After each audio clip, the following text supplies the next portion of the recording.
아주 오래된 아재 유모라고 하죠. 그 유모 가운데 이런 이야기가 있어요.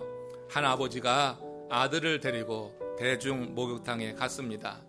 아버지가 먼저 욕탕으로 들어가면서 시원하다를 연발하면서 아들에게 욕탕으로 들어오라고 권했어요. 아빠, 정말 그렇게 시원해요? 그렇고 말고. 이 말을 듣고 아들이 텀벙 욕탕으로 뛰어들었습니다. 그때 그 순간 아들의 입에서 터져나온 말을 아시죠? 세상에 믿을 놈 하나도 없네, 그랬던 거예요. 여러분, 그렇습니다. 이 유모, 오래된 아재 유모라고 하는데, 이 유모 속에 세상 믿을 것 없다, 아버지 말도 믿지 못하겠으니 하는 그런 약간 해학적인 그런 메시지가 담겨 있습니다. 사실 우리 사회는 이렇게 믿지 못하게 하는 일들이 이런저런 그런 사건 속에서 너무 자주 일어나고 있는 시대에 오늘 우리가 살아가고 있어요. 이게 현실의 비극입니다. 여러분, 드루킹이라고 이름하는 온라인에서 거짓을 조장하고 여론을 조작한 김아무개 씨가 체포되었죠. 지난 한 주간 그의 범죄 행위와 그에 따른 여야 공방으로 나라가 아주 혼란에 빠져 있고 앞으로 더 크게 대립될 것 같습니다. 드루킹 사건의 핵심이 뭡니까? 악인이 거짓으로 진실을 쉽게 왜곡할 수 있다고 하는 거예요. 그게 상대에게 큰 피해를 줄 수 있다고 하는 겁니다. 이 짧은 시간에 그가 주도한 그 사건에 대해서 말하고 싶진 않아요.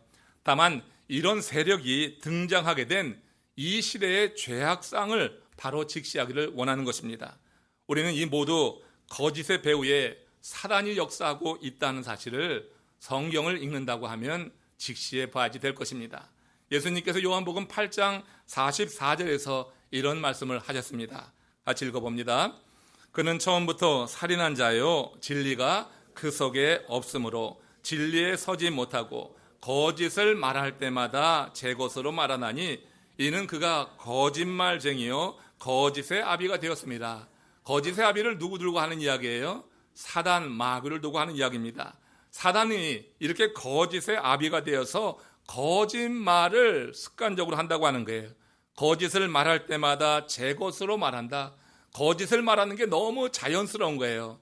정말로 여러분, 거짓말하는 사람들 보면 그 거짓말이 진실처럼 들려요. 그 거짓말 하다 보면은 자기도 속아. 그래서 여러분, 그 말을 하니까 듣는 사람도 속게 되는 것을 보게 됩니다. 세상에 여러분, 사단의 역사 속에서 이렇게 거짓이 횡행하고 있는 거고, 우리는 지금 이 시대에 우리 사회 속에서 이런 거짓이 어떻게 악한 열매로 나타나고 있는가를 보고 있는 것입니다. 사람이 이런 사악한 사단의 속임수에 넘어가서 그의 종이 되게 되면 자력으로 그 상태에서 빠져나오기가 어렵다고 하는 거예요. 사단 마귀가 주입시킨 것이 있습니다. 그것은 인본주의, 그리고 인간 중심 자기 영광이라고 하는 그런 술에 만취되게 하는 것입니다.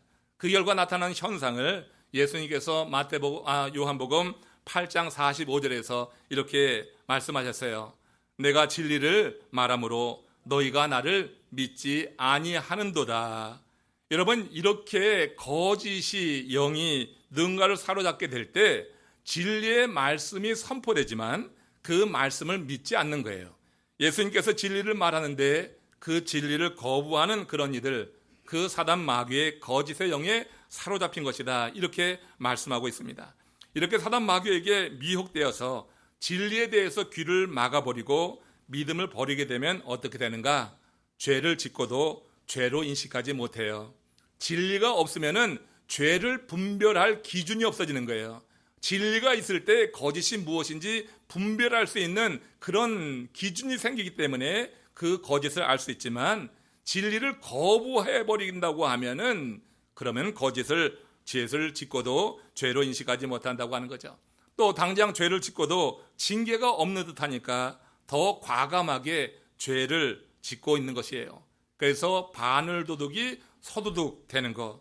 그러면 왜 하나님은 이렇게 죄를 짓고 회개하지 않는 이들을 바로 징계하지 않는 것인가? 우리가 여러분 생각에 바로 징계하면은 그렇게 죄 짓지 않고 거짓을 행하지 않을 텐데 왜 바로 징계하지 않는가? 이런 의문이 듭니다. 우리는 하나님의 뜻을 다 알 수는 없지만 이런 예를 들어서 설명할 수 있겠어요. 이게 또 성경에 나오는 그런 교훈과 일맥하는 것입니다. 한 맹인이 안내견의 인도를 받아서 길을 가고 있었어요.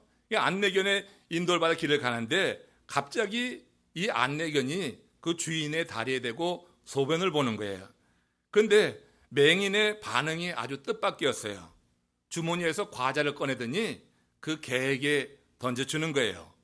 그 장면을 목격한 행인이 아니 머리라도 쥐어 박아줘야지 이 못된 개에게 왜 과자를 주냐, 그렇게 이제 의문의 질문을 던졌어요. 그러자 이 맹인이 하는 이야기가 그겁니다. 이봐요, 과자를 줘야지 머리가 어디에 있는지 알지요? 그렇게 대답하더래요. 여러분, 맹인이 과자를 주는 것은 머리를 찾기 위해서예요. 우리가 죄를 짓는데 징계는 없고 일이 잘 풀릴 때가 있어요. 마치 주인이 과자를 주듯이 개는 그 과자를 먹고 즐거워하겠죠. 그렇지만 잠시 후에 그 주인으로부터 한번 맞게 되는 거예요. 우리가 여러분 죄를 짓는데 거짓을 행하는데 징계는 없고 일이 풀린다고 좋아할 일이 아닙니다. 하나님이 우리의 머리를 찾고 계시구나 하고 회개하는 것이 지혜인 줄로 믿습니다. 하나님은 회개할 기회를 주려고 기다리는 것뿐이에요. 우리의 죄를 잊은 것이 결코 아닙니다. 우리 주님은 죄인은 용서하지만 그 죄에 대해서는 대가를 치르게 하시는 분이란 말이에요. 그래서 어제도 살펴보았지만 여로보암이나 바사 같은 북이스라엘의 왕에 대해서 하나님이 얼마나 철저히 심판하시냔 말이에요. 우리 하나님께서는 기다리십니다. 우리가 회개하기를 기다린다고 하는 거예요.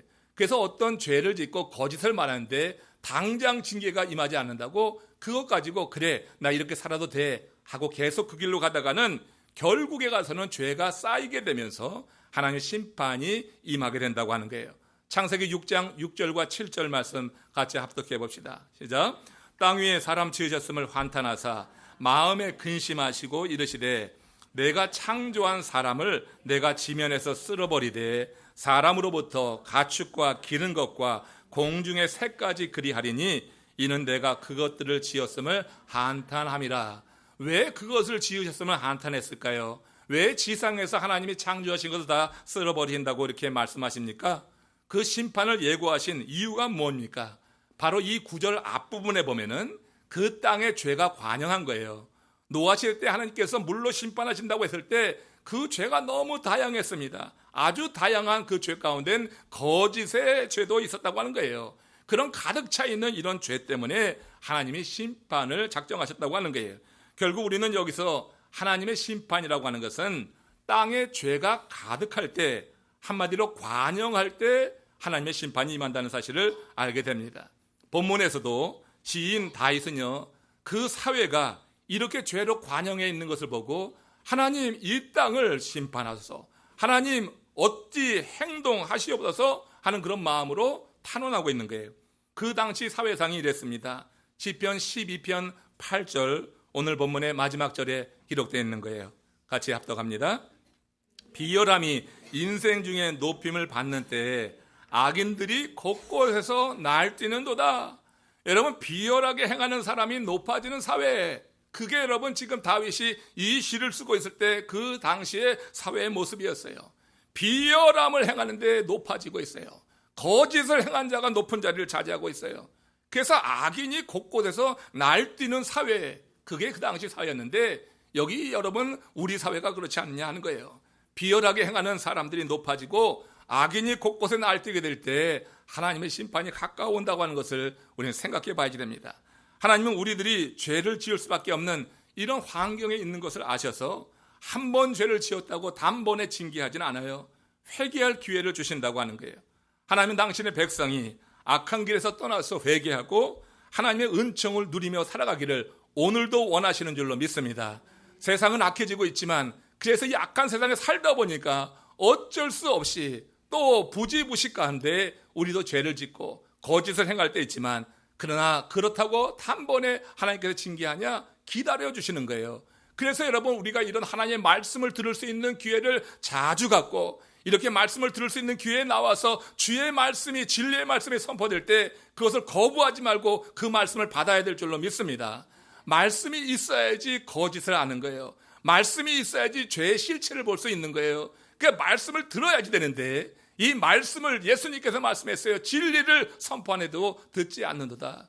이렇게 여러분 세상에 악해질수록 진리의 말씀을 거부하는 그런 세태 모습을 보게 되는데, 여러분 우리가 이런 세상에 살아가고 있지만 하나님이 주신 특별한 은혜로 말미암아서 하나님의 말씀을 들을 수 있는 이런 자리에 나온 것도 하나의 복인 줄 알고 하나님께 감사하시기를 바랍니다. 날이 굳으면 오지 않고 날이 좋으면 오지 않고 내 기분에 내키는 대로 우리가 하나님의 전에 찾는다고 하면 큰 문제예요. 어떤 상황에서든지 일기에 상관없이 하나님을 예배하는 자리가 있다고 하면 나가서 주의 말씀을 듣는 가운데 그 말씀이 기준이 돼서 우리는 죄를 인식하고 죄를 이기는 하나님의 사람이 돼야 될 줄로 믿습니다. 우리 마음에 이 죄로 물들고 굳을 대로 굳어서 화를 초래하는 일은 없어야 될 거예요. 하나님께서는 우리가 회개하고 주의 은총 가운데 들어오기를 원하는데, 그런데 그 백성의 마음이 이렇게 죄로 물들고 굳게 되고 메마르게 될 때 결국은 화를 초래하게 되더라 하는 거예요. 허버트 윌리엄 하인 리라고 하는 사람이 산업재해 예방이라고 하는 책에서 1대 29대 300 법칙이라고 하는 것을 소개했습니다. 한 산업체에서 산업재해가 발생해서 한 명의 죽음자가 나오기 전에 같은 원인으로 발생한 경상자가 29명이다. 같은 원인으로 부상을 당할 뻔한 잠재적 부상자가 300명이었다는 사실을 통계상으로 발견해냈던 거예요. 그래서 1대 29대 300이라고 하는 것은 하나의 큰 대형 사고가 터지는 것이 우연히 어느 순간 갑자기 발생하는 것이 아니라고 하는 것입니다. 그 이전에 반드시 경미한 사고들이 반복되는 과정 속에서 큰 사건이 하나 터진다고 하는 거예요. 그래서 한 사람이 죽기 전에 이미 이런 많은 징조들이 발생했다고 하는 것을 경고하고 있어요. 신앙적 관점에서 볼 때 이 원리를 적용하면 한 사람의 생사화복이라고 하는 것은 그가 살아온 삶에 축적된 결과라고 하는 거예요. 내가 어떤 삶을 살았느냐, 그 삶이 축적된 결과로 이 생사화복이 결정된다.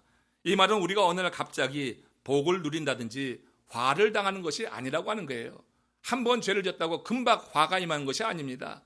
그런 것이 쌓이고 쌓여서 그것을 회개하지 않고 그대로 간직하고 더 크게 죄를 키워가게 될 때 결국은 그것이 쌓여서 그것이 화가 될 수 있다고 하는 거예요.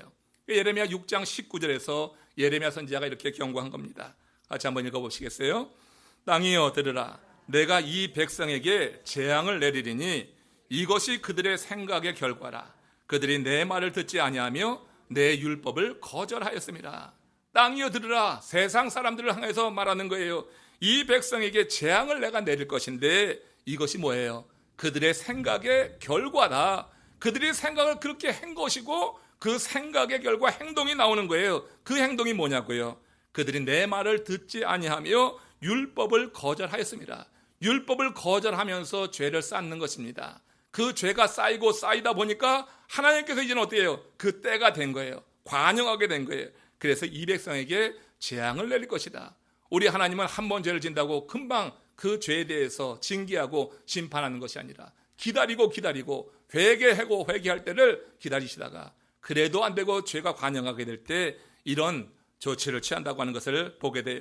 다윗은 이렇게 죄가 관영한 현실에서 악인이 의인에 의해서 압제당하는 것을 직시하면서 이런 단식을 했던 것입니다. 오늘 본문 시편 12편 1절 2절 말씀입니다. 같이 읽습니다. 여호와여 도우소서. 경건한 자가 끊어지며 충실한 자들이 인생 중에 없어지나이다. 그들이 이웃에게 각기 거짓을 말하며 아첨하는 입술과 두 마음으로 말하는도다. 타락한 시대의 특징을 여기서 볼 수 있어요. 하나는 거짓을 꾸미는 아첨꾼이 판을 치면서 경건한 자가 끊어진다고 하는 거예요. 그들은 사람의 마음을 얻으려고 가문 이스라는 거짓말당이죠. 하나님이 미워하는 이들입니다. 근데 문제는 뭐예요? 이렇게 비열한 인간들이 죄악된 이 세상에서는 높임을 받는다고 하는 거예요. 높은 자리에 올라가는 거예요. 비열하고 거짓을 행하는 자들이 자리를 차지하니까 이게 여러분 우리들 마음이 편치 않은 것입니다. 반면에 경건한 자는 끊어지고 충실한 자는 사라진다. 이게 다윗이 그 시대에 바라봤던 시대상이었어요. 경건하게 살려고 하는 자들은 끊어진다. 충실한 자들은 사라지는 이런 현실 속에서 많은 사람들이 유혹을 받는 거예요. 비열하게 사는 것, 거짓되게 사는 것, 이것이 사회의 흐름이고 풍토니까 그런 삶 속에 빠져들게 된다고 하는 거예요. 그러나 여러분 기억하십시오. 하나님의 마음은 악인들에서 떠났다는 것입니다. 악인들에게 기회를 주고 그 기회를 잡지 못할 때 하나님께서 결정하는 그 순간에 악인들에서 하나님의 마음이 떠나게 됩니다. 우리가 사람의 마음만 얻어야 할수록 하나님의 마음을 잃게 된다고 하는 것을 알아야 돼요. 그것이 여러분 영적인 원리입니다. 육적인 것에 집착하면 영적인 것은 잃게 된다고 하는 거예요. 우리가 육적인 것에 집착하면 할수록 영적인 것과 멀어지죠. 내가 육적인 것에 집착하면 하는데 그런데도 영적으로 여러분 성장하는 거 보았습니까? 여러분 들을 게 있는 자는 들으시기를 바랍니다. 우리가 육적으로 여러분 깊어지면은 영적인 것은 자연히 멀어지게 되는 것이에요. 예레미야는 그들이 결국 하나님의 심판을 받을 것을 구체적으로 이렇게 설명했던 것입니다. 예레미야서 17장 13절에서 주시는 말씀이에요. 합독합니다. 이스라엘의 소망이신 여호와여, 무릇 주를 버리는 자는 다 수치를 당할 것이라. 무릇 여호와를 떠나는 자는 흙에 기록되오리니 이는 생수의 근원이신 여호와를 버림이니라. 예레미야는 생수의 근원이신 여호와 하나님을 떠난 그들의 운명을 이렇게 설명했어요. 결국은 수치를 당할 것이고 그 이름이 흙에 기록된다. 이게 무슨 의미냐면 그들이 땅에 속한 자가 되어서 유한한 인생을 살다가 심판받게 될 거다, 그런 얘기예요. 바울도 말세에 거짓의 아비인 사단의 역사로 이런 일들이 일어날 것을 이미 경고한 바 있어요. 그리고 그런 현상이 교회까지 파고들 것을 이렇게 내다보면서 데살로니가 후서 2장 9절에서 12절 사이에서 이렇게 경고했습니다. 자, 우리를 향하신 경고를 한번 들어보면서 같이 합독합니다. 악한 자의 나타남은 사단의 활동을 따라 모든 능력과 표적과 거짓 기적과 불의의 모든 속임수로 멸망하는 자들에게 있으리니. 여기까지 보세요. 자, 악한 자의 나타나면 어떻게 해요? 사단의 활동으로. 그러니까 악한 자가 나타나는 게 사단의 활동이라고 하는 거예요. 그러니까 이 세상의 모든 거짓된 기적, 불의의 모든 속임수, 멸망하는 자들의 배후에 뭐가 있다고 하는 거예요? 사단의 활동이 있다. 이게 여러분 바울이 바라본 거예요. 하나님이 미혹의 역사를 그들에게 보내사 거짓 것을 믿게 하시는 이유가 있는데, 이 얘기는 뭐냐면은 거짓 것을 믿으라고 독려한다고 하는 말이 아니라 거짓 것을 믿도록 둔다고 하는 것입니다. 그러니까 하나님께서 허한다고 하는 거예요. 거짓된 영에 사로잡힌 자들이 거짓된 것을 믿게 한다고 하는 것이 하나님이 격려하고 그게 추천해서가 아니라 그 믿는 그 삶을 그냥 어떻게 해요? 둔다고 하는 거예요. 왜? 진리를 믿지 않고 불의를 좋아하는 모든 자들로 하여금 심판을 받게 하려 하십니다. 여기서 바울은 하나님이 거짓을 말하는 악인을 어느 시점까지 그대로 두시는 이유를 지금 밝히고 있는 거예요. 왜 하나님이 거짓을 말하는데, 죄가 관영했는데 왜 그냥 두시느냐? 그 이유가 있는 거예요. 지금 이 거짓을 행하는 자들을 통해서 참신자와 거짓 신자를 지금 갈라내는 거예요. 하나님께서 행하시는 일이에요. 거짓말 하는 자를 통해서 거짓된 자도 드러나지만 거기서 참신자도 드러나는 거예요. 거짓된 말을 하게 될 때 그 거짓을 듣고 거짓에 빠지는 사람이 있는가 하면, 하나님의 말씀 가운데 있는 사람은 거짓을 분별해서 거짓을 어떻게 해요? 이겨낸다고 하는 거예요. 결국 거짓말하는 사단의 영에 사로잡힌 자를 통하여서 하나님이 행하시는 일이 뭐냐면 참신자와 그렇게 거짓 신자를 분별해 내는 거란 말이에요. 그런 후에 어떻게 하십니까? 그 거짓을 말한 자와 거짓말을 듣고 그 말대로 살아가는 자를 다 하나님께서 심판하신다고 하는 이야기예요. 이것을 시편 12편 3절 4절에서 지금 다윗이 이렇게 말씀하고 있는 것입니다. 같이 읽어봅시다. 여호와께서 모든 아첨하는 입술과 자랑하는 혀를 끊으리니 그들이 말하기를 우리의 혀가 이기리라. 우리 입술은 우리 것이니 우리를 주관할 자 누구리요 함이로다. 우리의 혀가 우리가 이기리라. 우리의 입술은 우리 것이다. 그래서 마음대로 거짓을 말하는 그들 있습니다. 그러나 하나님이 어떻게 하신다고요? 모든 아첨하는 입술과 자랑하는 혀를 끊으실 것이다. 이건 하나님이 정하신 때에 이루실 일이에요. 그걸 가지고 왜 안 하십니까? 하지 말고 하나님께서 약속하셨으니까 그때가 올 것을 기대하시고, 비록 지금 세상이 어두워지고 있지만 희망의 줄을 놓지 않기를 축원합니다. 어두운 세상에서 죄가 관영하고 지금 오히려 경건한 자들이 어려움을 겪고 하는 이런 세대에 우리가 많은 도전을 받을 수 있지만 이 말씀을 붙잡아 보세요. 그리고 희망의 줄을 놓지 맙시다. 하나님께서 악인을 심판하실 날을 바라보고 소망 중에 기다리자고 하는 거예요. 세상이 악해질 때 그 악해지는 세상 속에 함께 파묻혀서 거기에 따라 살려고 하는 유혹이 거짓의 영을 통하여서 사단으로 우리에게 임하지만 그런 가운데 우리가 이 말씀을 붙잡자고 하는 거예요. 하나님께서 결국 아첨하는 입술과 자랑하는 혀를 끊을 때가 있다. 그렇게 말씀을 붙잡고 있다 보면 여러분 좋은 날이 임할 줄로 믿습니다. 하나님은 신실하신 분이기 때문에 하나님께서 말씀하신 그대로 아첨하는 자의 입술, 자랑하는 자의 혀를 끊으시는 그때를 허락해 주시는 거고요. 그동안 그렇게 밑에서 어둠의 세계에서 그렇게 행하던 자들이 지금 겉으로 드러나게 되면서 지금 망신을 당하고 결국은 그들의 입술과 자랑하는 혀를 끊으시는 그런 역사들을 우리가 보고 있어요. 여러분, 예수님을 거짓으로 고발한 그런 무리들을 보십시오.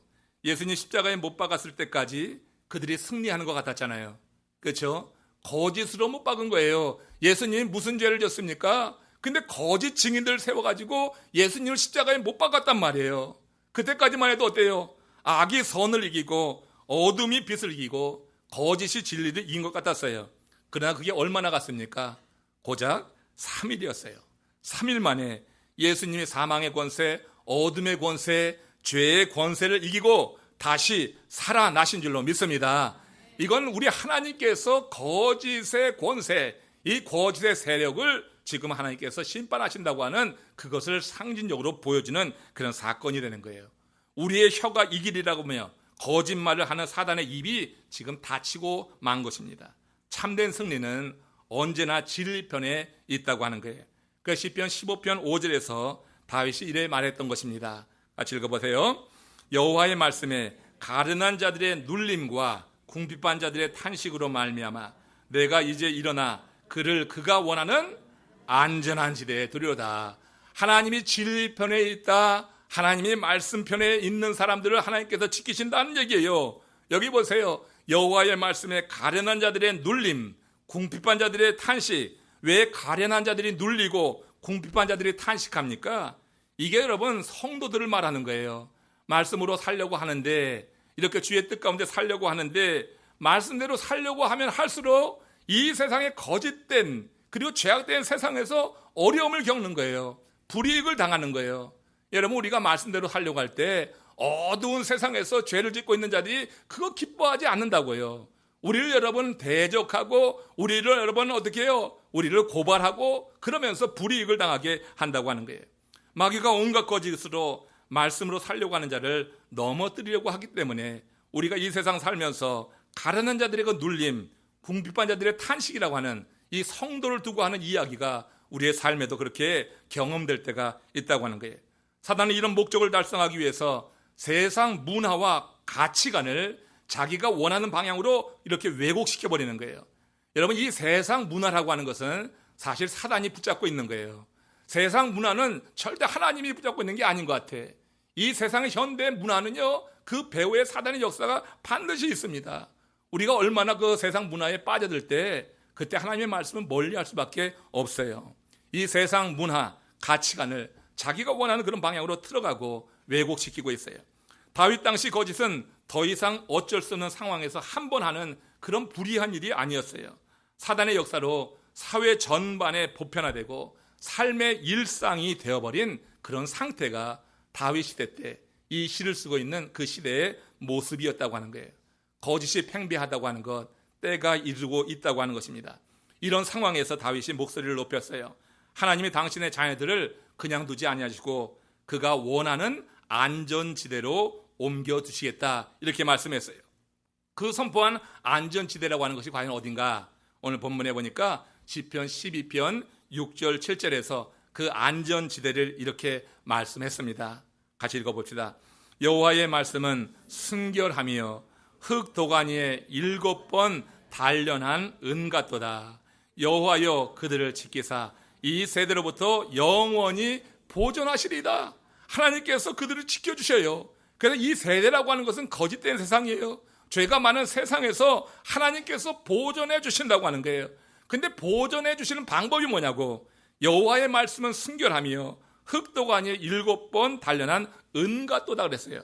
하나님이 이 믿음의 사람들을 보존하는 것은 바로 이렇게 흙도가니에 7번 단련한 그런 은 같은 하나님의 말씀을 통하여서 지켜주신다고 하는 거예요. 하나님의 말씀이 우리를 지키는 가장 강력한 무기임을 여러분 믿으시기 바랍니다.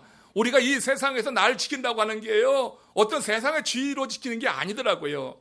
이 영적인 전쟁에서는 절대로 세상의 물질이나 권력으로 날 지키는 게 아니에요. 흙도가니에 7번 단련한 은 같은 하나님의 말씀이 내 심령에 임하게 될 때 이 말씀이 나를 지키는 줄로 믿습니다. 거짓된 세상에서 믿음으로 살게 하고 진리 가운데 살고 걸어가게 하고, 그렇게 여러분 은 같은 그런 말씀으로 하나님이 나를 지키시고 보존해 주시는데 영원히 보존해 주신다고 이렇게 말하고 있어요. 다윗은 그 시대가 겉으로 볼 때 비열한 자가 높임을 받고 악인들이 곳곳에서 날뛰는 시대이고, 경건한 자나 충실한 자는 그렇게 불이익을 당하고 외면당하는 죄로 관영한 시대임을 분명히 알고 이미 말씀했어요. 이런 시대에 세상에 사는 사람들이라고 하면 대부분 넓은 길을 따라갈 것입니다.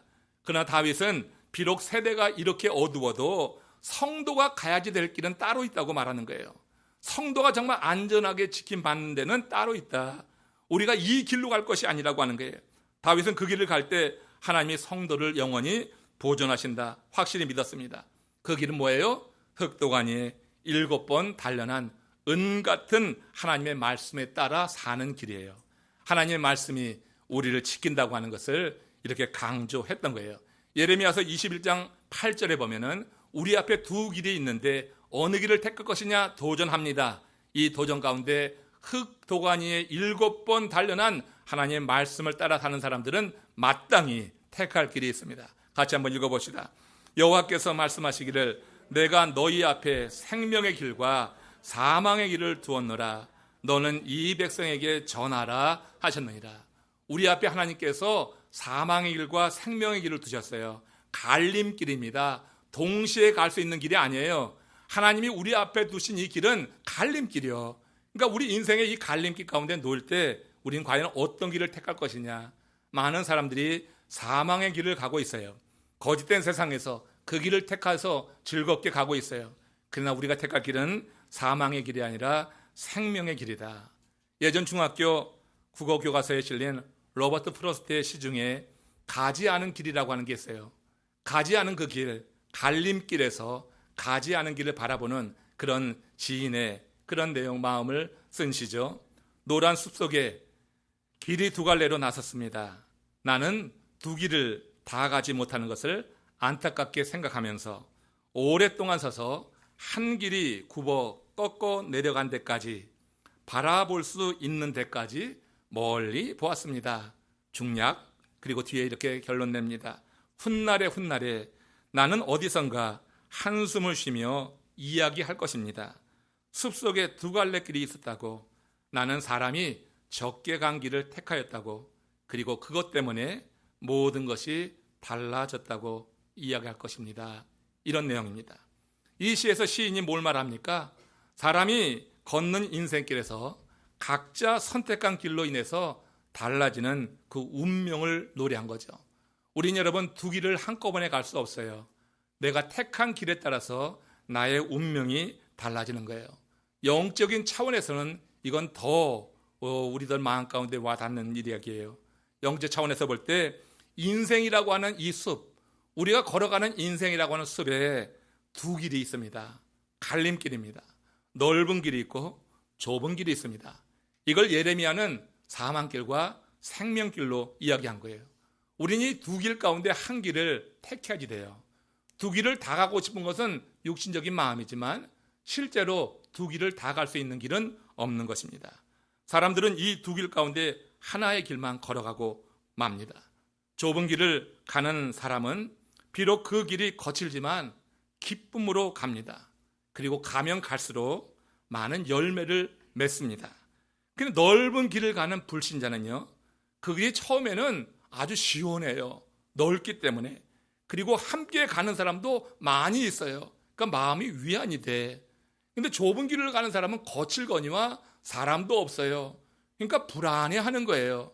그렇지만 넓은 길을 가는 사람은 시원하게 뚫린 그 길에 사람도 많이 가니까 함께 즐거워하면서 그렇게 3, 3, 5 짝지어서 가게 됩니다. 그런데 어때요? 가면 갈수록, 넓은 길은 가면 갈수록 거짓된 현실 속에서 경험하는 게 많이 있어요. 사람으로부터 배신당하고 여러 가지 상처를 받게 되면서 함께 가는 사람이 그렇게 많다고 다 좋은 게 아니다.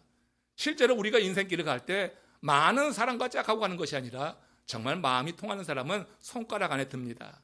정말로 손가락 안에 드는 그 사람만 있어도 그 인생은 행복하다고 말할 수 있어요. 넓은 길을 가는 사람들, 처음에는 시원하고 사람들 많아서 좋아하지만 그 길을 걸어가면 걸어갈수록 사람 때문에 받는 상처가 깊어지게 됩니다.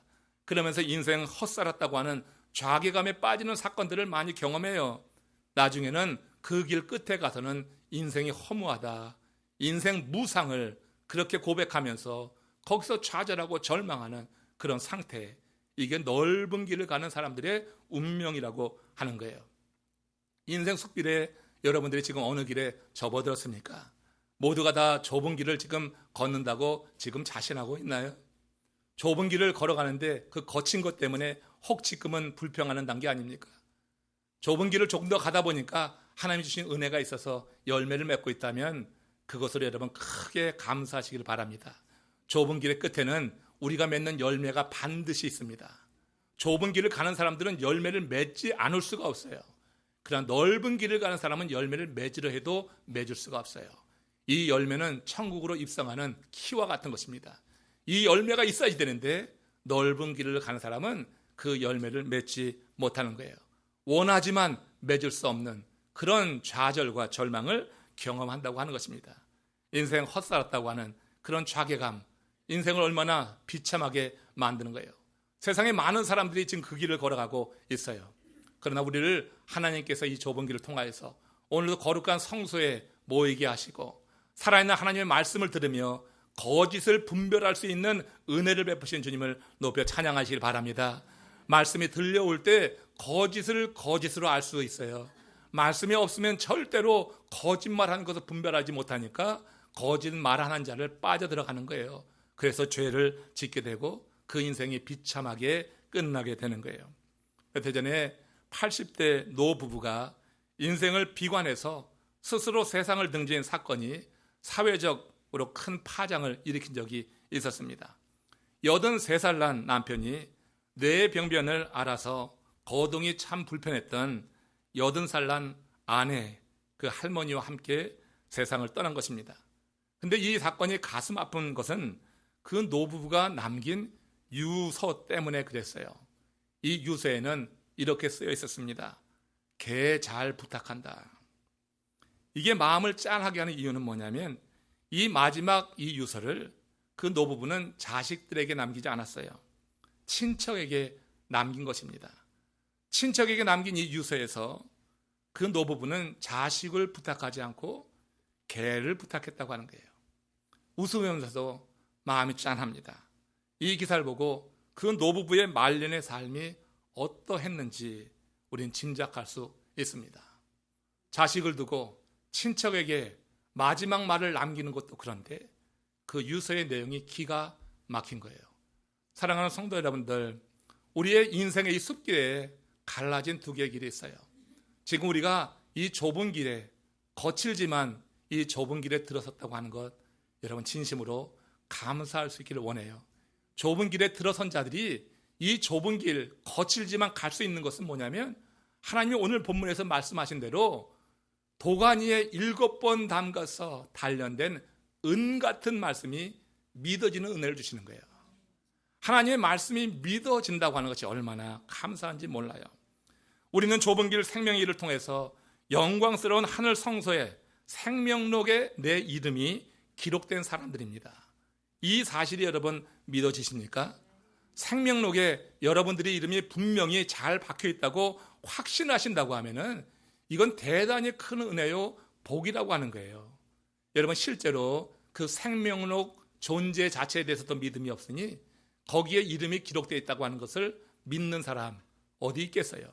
우리가 생명록의 존재 자체뿐만 아니라 거기에 나의 이름이 기록되어 있다고 하는 사실을 믿게 될 때 여러분 그 믿음이 좁은 길에서 누구 가면서 만나는 사람 없어도 거칠고 많은 어려움이 있어도 이 좁은 길을 걸어가는 힘의 원동력이 된다고 하는 거예요.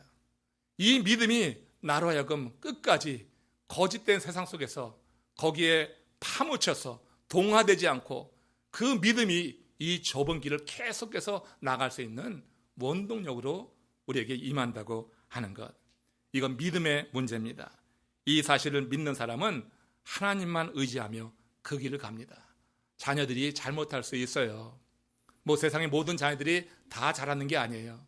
그러나 하나님을 향하는 그 믿음이, 하나님을 의지하는 믿음이 더욱더 강렬하면 자녀들의 그 잘못에 대해서, 자녀들의 허물에 대해서, 그것으로 인해서 인생 잘못 살았다 이렇게 헛살았다고 하는 자괴감이나 그런 인생 허물을 말하지는 않을 거예요. 하나님의 더욱더 바라는 그런 믿음 속에서 하나님을 의지하는 자에게 주시는 하나님의 위로를 경험하면서 적어도 개를 부탁하지는 않겠다. 두고 가는 자식들, 그렇게 효도하지 못한 자식들, 부모 돌아보지 못한 그 자식들 위에서 기도하는 내용을 남겨야지 개를 부탁하는 게 되겠는가. 자녀를 부탁하는 그런 마지막 그런 글을 남길 수 있는 것도 결국 많은 사람에게 그렇게 마음의 상처를 받고 실망하지만, 그러나 생명록에 내 이름이 있다고 하는 믿음을 갖고 있을 때 하나님만 의지할 수 있기 때문에 누구를 원망하고 떠나는 것이 아니라 오히려 그 영혼을 위해서 중보하며 기도하고 떠날 수 있지 않을까, 이런 생각을 해요. 죄로 관영한 이 세상에서 사람에게 실망하지 않고 잘 사는 것이 바로 이 말씀 가운데 붙들려 사는 것이다.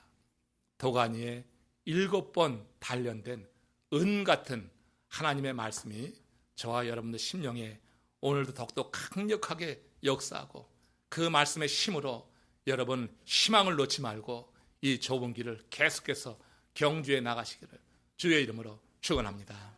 고개 숙여서 기도합시다. 하나님이 우리를 부르셨어요. 오늘도 이 말씀이 꼭 들려져야 될 심령이 있을 것입니다. 여러분 이 두 길, 갈림길에서 지금 방황하고 있지 않습니까? 육신으로 보는 것은 넓은 길이에요. 그 길을 가면 참 좋을 것 같았고 실제로 그 길을 걸어가는 이도 있을지 모르겠어요. 예배는 드리지만 우리의 마음속에는 세상을 향한 그런 마음이 훨씬 더 많아요. 그러나 오늘 이 말씀을 들으면서 내게 주신 말씀이라 여긴다고 하면 그 자리에서 돌아서면 됩니다. 지금 내가 돌아서 있는 곳에 서 있는 곳에서 방향만 틀어도 하나님께서 기뻐하시는 거예요. 이제부터 걸음이 느리더라도 거북이 걸음이라도 방향을 틀고 한 걸음씩 한 걸음씩 나가다 보면 우리는 주님이 원하시는 생명길에 들어서는 그런 은혜를 누리게 될 것입니다. 하나님께서 그런 은혜를 우리에게 주시는 거죠. 그런 은총을 우리에게 주시는 거죠. 이번 엠마오 캠프가 그런 기회를 주실 수도 있는 특별한 기회임을 저는 압니다. 여러분들 마음속에 하나님께서 베푸신 은혜가 특별히 있다고 하면 함께 결단하고 동참함으로 정말 하나님께서 가라 하신 이 생명길에 접어들어 나가는, 그래서 동무들을 만나고 서로 격려하며 나가는 그런 하나님의 사람들 되기 원해요. 좁은 길에 불러주신 하나님 감사합니다. 우리 다 같이 합심으로 기도하겠습니다. 아버지 하나님 감사합니다.